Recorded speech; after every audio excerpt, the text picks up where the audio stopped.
Hey guys, this is Sarah of Previa Alliance and Previa Alliance podcast, and I'm coming to you today for a special, quick, conversation that we have been hearing on the news. You've seen it on New York Times.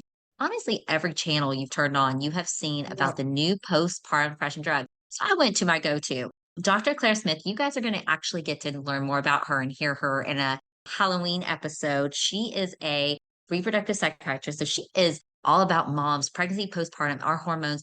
There is a field for this. So she is our go-to. Claire, welcome. Thank you. We have to have this conversation because I've just had so many people coming at me. I'm sure your phone blew up when this great PR marketing occurred of the hmm new postpartum depression pill. So let's just talk about your hope with this. Yeah. Well, I think a lot of my hope stems from the fact that we already use this medication in an IV infusion form, which some of your listeners may have heard before or aware of, called Zulresso. And so this is the oral formulation of this that has been in the works for years, a long time. We were waiting and waiting, knowing that this FDA decision was coming in August. And so that was all very, very exciting. And so, again, my hope stems from the fact that Zulresso works really well, and we see the benefits and the really significant changes it can have on a postpartum depression. And so the fact that this will at some point be available and so much more accessible in a pill form, I'm really excited about it, and does give me a lot of hope, because that could reach so many more women than an IV infusion can, which is a specialized service that requires, a specialized center.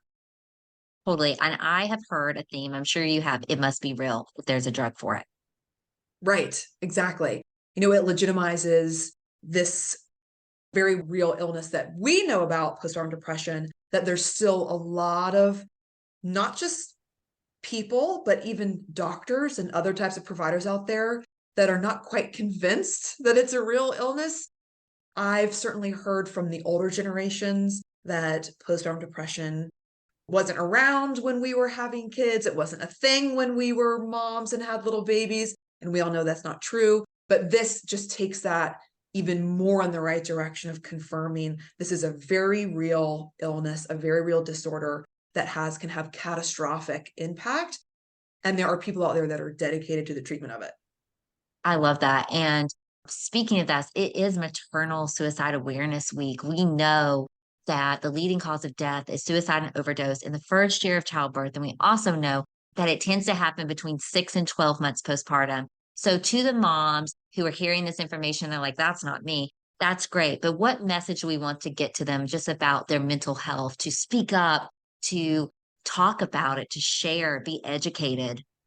Yeah, absolutely. There is really no postpartum issue too small to speak up about, because they just tend to get compounded upon and compounded upon. Part of the reason why that 6 to 12 months, that late postpartum period, can be so challenging, it's also the highest risk time for overdose, is because you are as difficult and challenging as that first initial newborn period is, and you don't know what's going on, especially if you're a first time mom and you're not sure what to expect and you feel like you're not doing it right. And breastfeeding for a lot of people is so hard, and there's so much, I could go on and on. But the support fades around that time. You are kind of, regular life is coming back at you.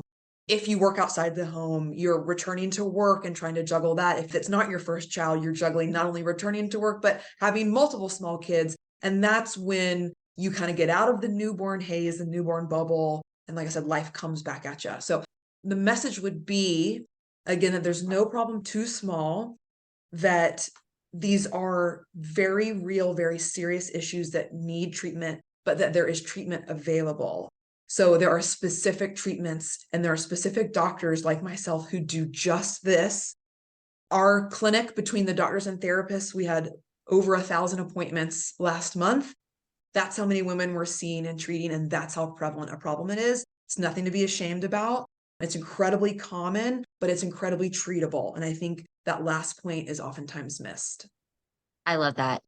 So, if you listeners, no problems too small. This is coming from someone I respect and adore personally, but professionally, you are on the top of the game when it comes to this subject. So, if this is resonating with you, speak up, talk to your partner, talk to your OB. If you are lucky enough to be in the state of South Carolina, you can go to where Claire is at, and Charleston has a great academic center that is devoted to this. And if you're not, you can research on Postpartum Support International. But Claire, thank you so much. And again, listeners, we don't know a lot about this drug. We will learn more, but there are treatments in place now, therapy, medication, talking about it. So this is our hope that you know it's real, that your feelings matter, and we will get you more information as we know. But Claire, again, thank you so much for taking the time just to give us a quick talk about it. And I'll include in this post just some facts that we know it's a medication we take by mouth. I believe, correct me if I'm wrong, it's a shorter period of time. Is it 2 weeks? 2 weeks. And it is something that you can do at home versus going in and getting an IV. And again, with any medication, there's things to be aware of, but the more we learn, we'll talk about side effects and other key concepts of how you can get it, how much it would cost, and what insurance. So we'll tackle all that at the later date. But again, listen to what Claire said. It is real. You deserve treatment. You will be okay. That's a great message for this week. So thank you so much, Claire. Yeah, you're very welcome. I'm hopeful we'll have a lot more information over the next few months. All right. Thank you. All right. And guys, tune in October Halloween episode. You get more of Claire. So it's coming. We'll let you know. All right, guys. Thank you. Maternal mental health is as important as physical health. The Previa Alliance podcast was created for and by moms dealing with postpartum depression in all its variables, like anxiety, anger, and even apathy. Hosted by CEO, founder Sarah Parkhurst, and licensed clinical social worker Whitney Gay, each episode focuses on specific issues relevant to pregnancy and postpartum. Join us and hear how other moms have overcome mental health challenges, as well as access tips and suggestions on dealing with your own challenges as moms. You can also browse our podcast library and listen to previous episodes at any time. Please know you're not alone on this journey. We're here to help.